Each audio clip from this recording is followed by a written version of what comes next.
All right, well, I can kick it off. Welcome to our event for DAO Rush Week. We had a great turnout last time for DAO Rush Week, and we figured we'd do it again and show some of the progress that we've made, and also fill the newcomers in on how they can potentially get involved. So Badger's very developer focused and all about building and shipping new stuff. So it's a great place for self-starters. Just come and build, and there's great incentives for that. So I'm going to introduce Chris Spadafora. He's the lead of the Badgers, and he's going to let you know what we're all about. What's up, everybody? Well, I definitely got to plug in the Badger sign. That's a must. All right, light it up a little bit in here. Hope everyone's doing well. Excited to do the event again. It's wild because the first time we did it, it was maybe like only a month. Badger was only a month old or 3 weeks old, and just thinking like 5 months later, it's pretty wild. Quite a few familiar folks, so I won't go into too much detail on what Badger is, but let's let this guy load up. Alrighty, we got Donald that's crushed these emojis as per usual. The little Badgers, those are like my favorite dudes. So what are we all about? Badger's all about bringing Bitcoin to DeFi. If anyone that's come across Badger, we're loud and proud in that being our mission. If you start looking at some of the products that we've brought into market recently, it starts painting a better picture of that vision. Prior to April, a lot of the work has been focused on like building the community, building a cash flow positive product, and attracting a lot of capital into our application, which we've done a decent job at. We're a top 15 project in the DeFi space in terms of total value that's inside of our application and smart contracts. At the core of it, we're a community run DAO, and that's the absolute focus, right? Like we want to rewrite the playbook on how decentralized organizations and businesses in general launch and operate. And we believe tremendously in the power of the community and operating in a way where the community has a real voice. The token holders decide on everything from the parameters of the product, the treasury, and the direction of the business. And they don't just say it; they take action, and that voice is heard. So that's a little bit about Badger. A few of the products that we have today. We have the Bitcoin Bridge, which we launched a few days ago, which is coming close to about 75 million of Bitcoin that's been bridged from the Bitcoin network into Ethereum and Badger, and vice versa, from DeFi back out to the Bitcoin network. Our core product is our yield aggregation vault. So it's essentially a way for users to earn interest on their Bitcoin. And we put it to work across a variety of different smart contracts and DeFi protocols. And these protocols are enabling the ability for those deposits to earn interest. All of this is completely transparent, trackable by the second, and there's very little to no limitations for users to deposit and withdraw at any time, at any amount. And that's how we believe it should be. A big thing coming up for us is building a synthetic layer on top of our vault tokens, specifically interest-bearing Bitcoin, which is around the corner. So anyone that's earning interest to deposit in the Badger app, they can now mint interest-bearing Bitcoin and then take that token and go and do what they want to do with it to optimize potentially some returns, use it in DeFi to lend and borrow against, or a variety of other things. So it's really about unlocking this illiquid position. And I'm very bullish on the ability to have billions of dollars worth of interest-bearing Bitcoin minted. And I believe by the end of 2021, we'll have close to 5 billion in interest-bearing Bitcoin minted. And I envision it to be the easiest route for any centralized crypto platform to introduce DeFi or interest earning to their users. It's a standard ERC20 token. I can imagine when all the different exchanges and lending platforms and wallets, they essentially just need to integrate it the way they do any other ERC20 token, and then users can swap for it and be participating in DeFi with a simple click like that. A lot of people, I kind of went through the vaults, but here are some of the vaults that are available now, a variety of different flavors. Our users can deposit LP tokens that they get from Curve or Uniswap, and the direction that we want to move towards is just a single deposit, no LP token, and then our smart contracts do the work. So today we launched our first single asset WBTC vault. We did this in partnership with Yearn, and anticipate more of these types of deposits these types of vaults moving forward. We want to make it as easy of an experience as possible. And of course, having to go other places and get other tokens before coming to us is a barrier for a lot of people that aren't super savvy DeFi users. And we want to move away from that, of course. I talked a little bit about some of our products. Clause is the extension of building stablecoins on top of our existing vault deposits. And that's going to be a big focus. And that's, of course, for the Badger Bridge. Like if you were to look at all these kind of pillars, the Badger Bridge today is connected to Ethereum. We're shortly going to have it connected to Binance Smart Chain, and then subsequently Polygon, Phantom, Solana, and a variety of other chains. And then over time, we anticipate to bring our vault products over there. And then of course, interest-bearing Bitcoin, we're going to bring to all those chains as well. So you can start kind of seeing the picture. It's like, hey, we have Bitcoin on the native Bitcoin. We're incentivizing people to bring that through the bridge to start earning interest. And they can do that on any chain that has the best interest opportunities for them. Many are also familiar with our second product that we released in January, which is DIG. DIG is, an elastic supply cryptocurrency with the intention of being pegged to the price of Bitcoin, first of its kind. It's like many other rebasing assets. It's had, an up and down roller coaster of an experience. And we've been working really diligently on creating additional levers or additional mechanics to help DIG be stable for an extended period of time. And that's a big focus for DIG.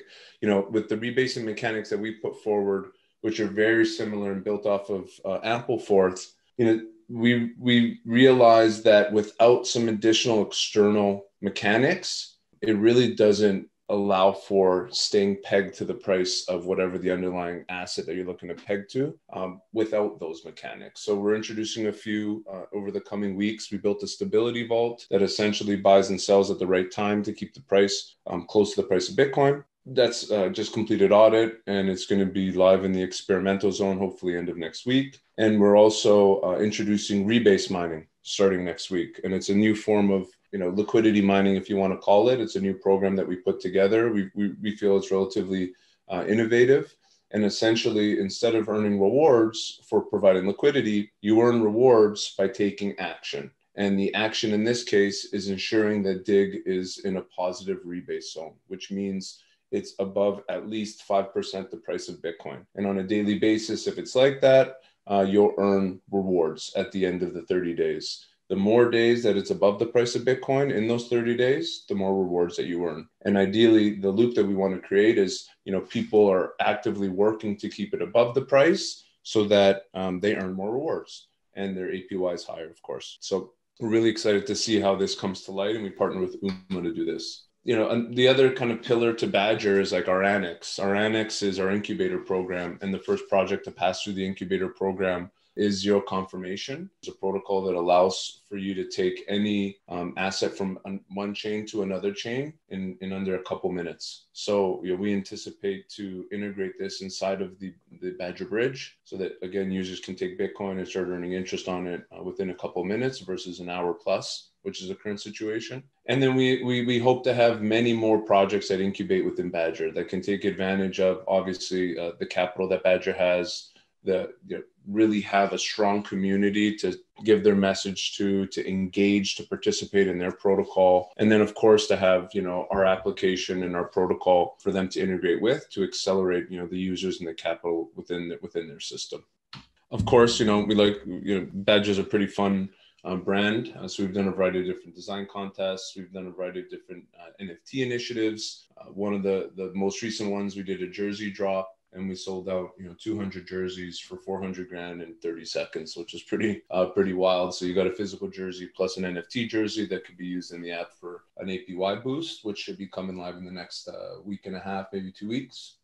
Yeah, some of our achievements, we're generating between $3 and $4 million a month in revenue off of our Vault product. Yesterday, we generated an additional $200,000 in profit on the bridge, which is really exciting to have another revenue stream for the DAO. We have over 23,000 Badger holders. I don't think that includes those that are staked inside of the Vault, the Badger Vault, which represents almost 50% of the circulating supply. So that's closer to about 35 or 40,000 Badger holders.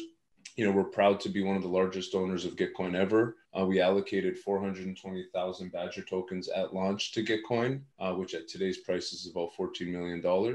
And then in different grant rounds, we kind of take a portion of that and dedicate it forward. And then, a big thing that we're going to be working towards as we introduce new vaults and more organic APY is, onboarding the institutional crypto investors and enabling those either companies or even applications that have those types of clients the ability to start earning on their Bitcoin within a couple clicks, rather than just kind of sitting on it in custody as you'd see today. So Fireblocks was our first partner there, and we anticipate to make a big push over the next 9 months in that side of the business as well. So come build with us. I think this is a great screen. Ingemar talked about it in the beginning. Our goal has always been to have Badger be the roof that all the best builders in the space can come under and build with us.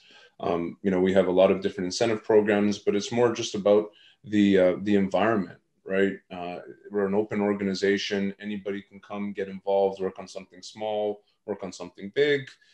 It's really to their discretion. We have, I think Tritium's on here, but he's been doing a phenomenal job, onboarding different developers and different community members that want to just contribute. We have what we call our developer mining program that we launched, or that we initiated once we launched. And we have almost as much Badger allocated to that pool and that program that we do the entire liquidity mining program. Today, there's about $110 million that's sitting there to be distributed to developers based on the products and the vault strategies and really anything they build with Badger that creates revenue for the DAO. And based on that revenue on a monthly basis versus the other products, you'll earn from that pool. So please, anybody that wants to get involved, feel free to reach out. You can join our Discord just by scanning that code. In the Discord, send a note to VLK Tritium. He's the man that's getting everybody rocking and rolling. And then, of course, any questions that you have for me, anything you want to chat about. Like the last time we did this, DAO Rush Week, it was amazing because there was just a bunch of conversations that we had. It's nothing formal. So anything that anybody wants to talk about, or even feedback, guidance, insight, please feel free to do so. And I appreciate you giving me a few minutes to chat about Badger. So if anybody wants to say hello, has any questions, feel free to unmute and we can chat. I got a question, Chris, and thanks for taking the time for this. The annex, that has Yearn vibes, Yearn Vault vibes, does it not? What do you mean Yearn Vault vibes? In the sense of like building community strategies for different strategies, different plans, different ways that Badger can expand. Is that correct? Am I understanding that right? Yeah, well, the annex is more for protocols and projects that want to incubate within Badger. But regardless, Mike, that we don't even have a name for that, what you described, because that's exactly how we want like just the baseline to be, right? Like we're definitely an open project, very similar to Yearn. We based a lot of that direction off of Yearn and the path that they trailblazed. And yeah, of course, like anyone that builds vaults and vault strategies with Badger earns up to 50% of the revenue. We also have the developer mining pool that I talked about that strategists can earn from. So we're really looking to build out our strategist bench and also build up people that are just developing things with Badger. So of course, it's very similar to Yearn.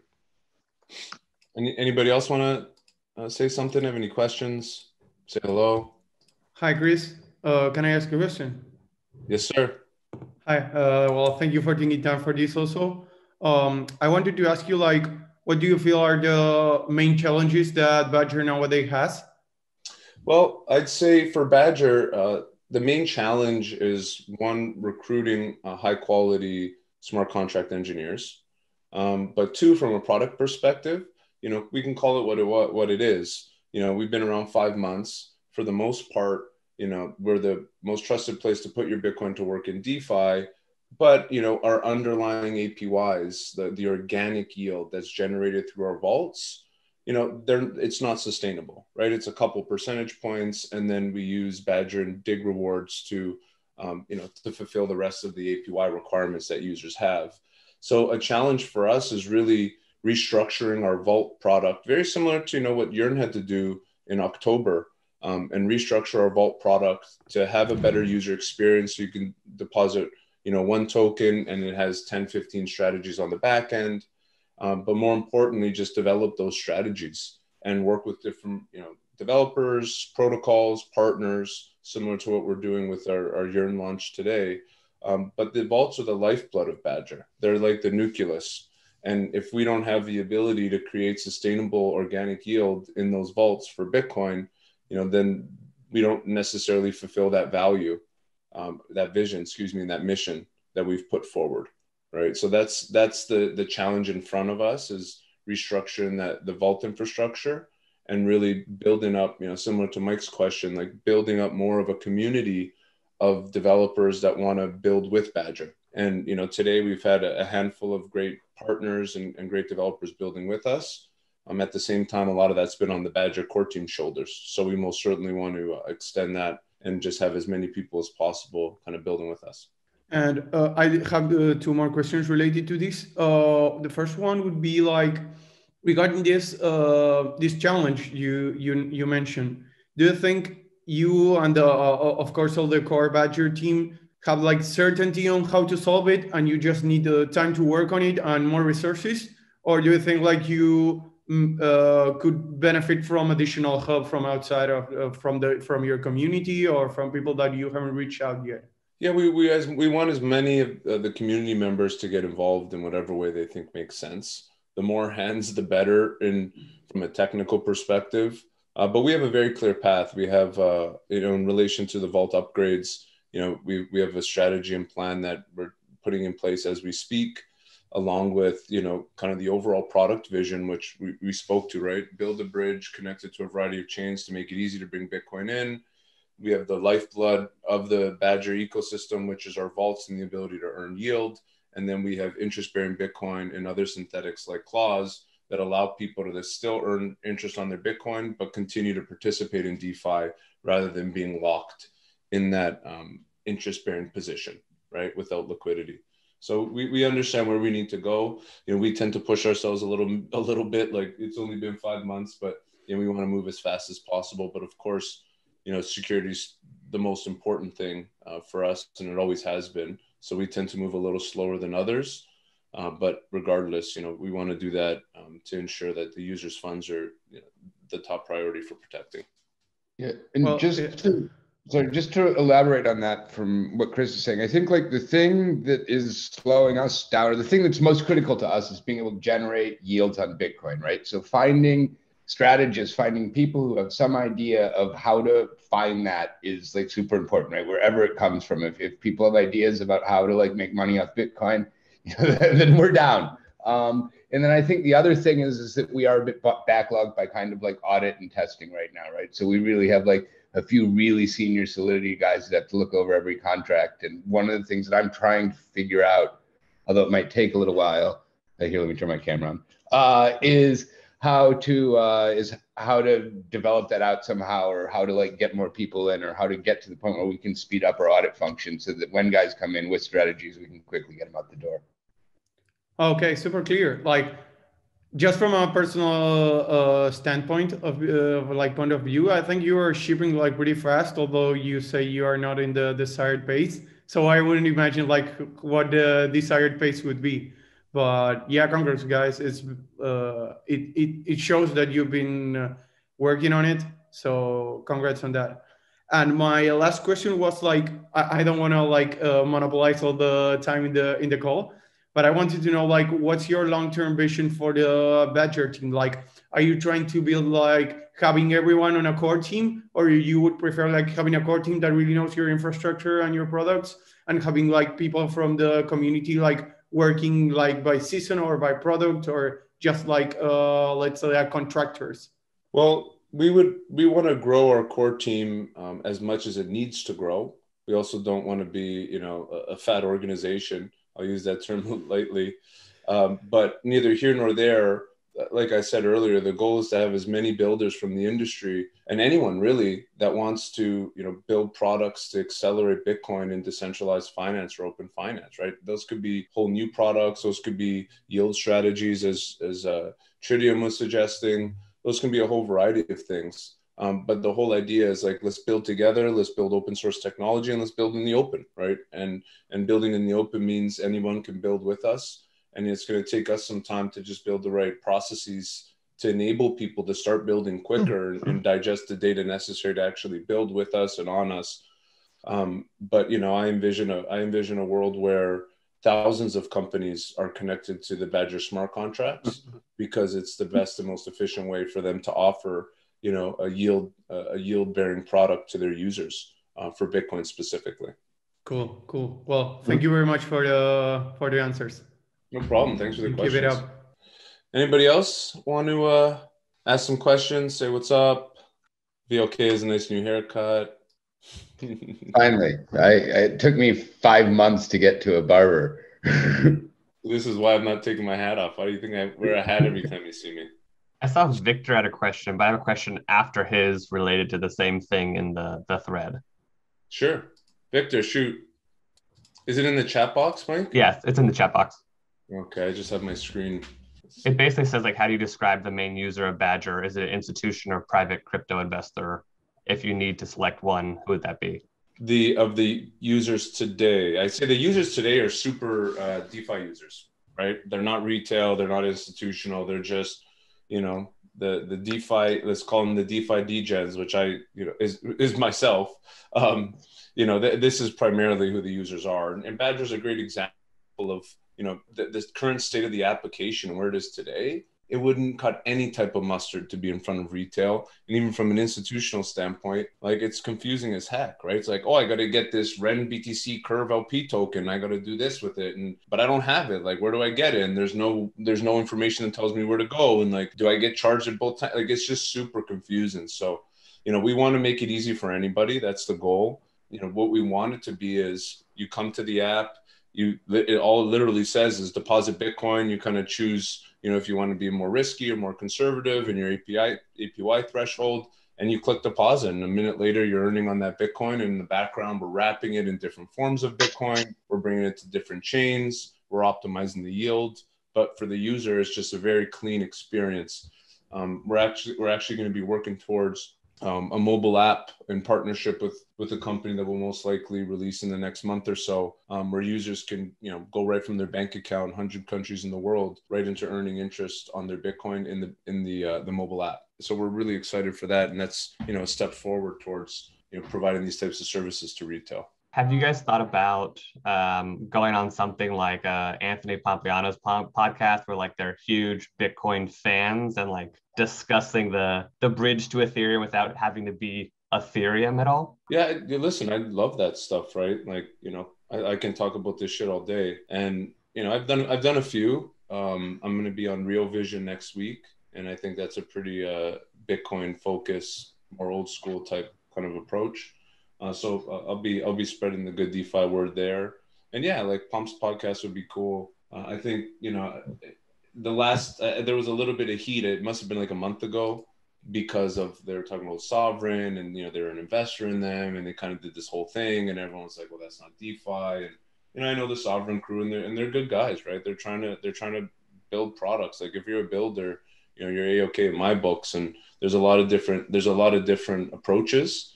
And, even Badger, prior to landing on Ethereum a year and a half ago, we looked at, RSK, we looked at Liquid, we looked at some of these solutions. And for us, they just didn't, they didn't meet that threshold that we needed in terms of such a variety of things. There's actually too long of a list even to start talking about it as it relates to comparing to Ethereum. But yeah, no neither here nor there. Like, I think I've been in crypto I've been a Bitcoin holder since 2013. I've been an Ethereum holder since it launched, right?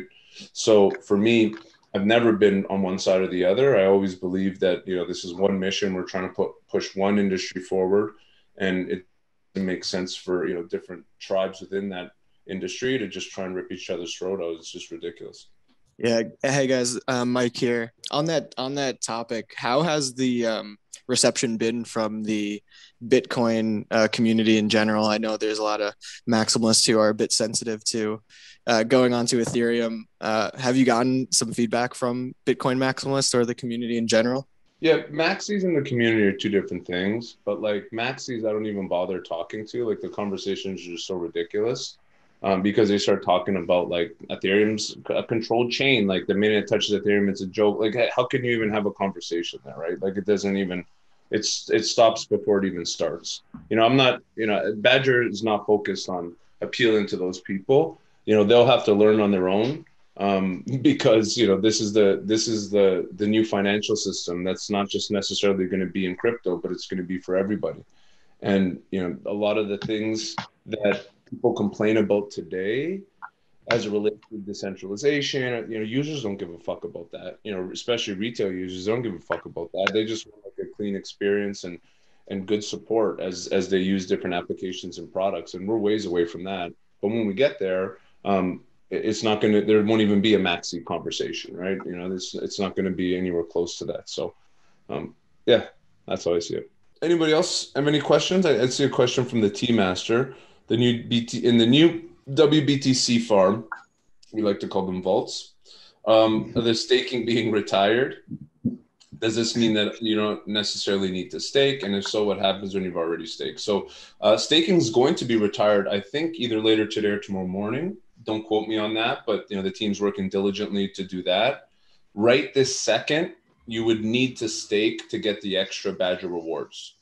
So you can leave it deposited. You might miss out on some rewards for a day. You know, obviously not a big deal, but you know, that's to your discretion. But to earn those rewards until those are removed, you would need to stake. And then the other question that you had, how does Badger intend to build trust to really bring in cold storage Bitcoin and have people trust Badger with their entire stashes? You know, again, I don't think it's Badger that they need to be convinced by. I think in general, the barrier there is around the blockchains that they're actually putting that Bitcoin on. And, you know, we're going to be the application layer on those blockchains. So if they can't get over that hurdle, I'm certainly not going to, you know, bang my head against the walls. All righty. If there's no other questions, I'd say thanks everybody for joining. This is a lot of fun as usual.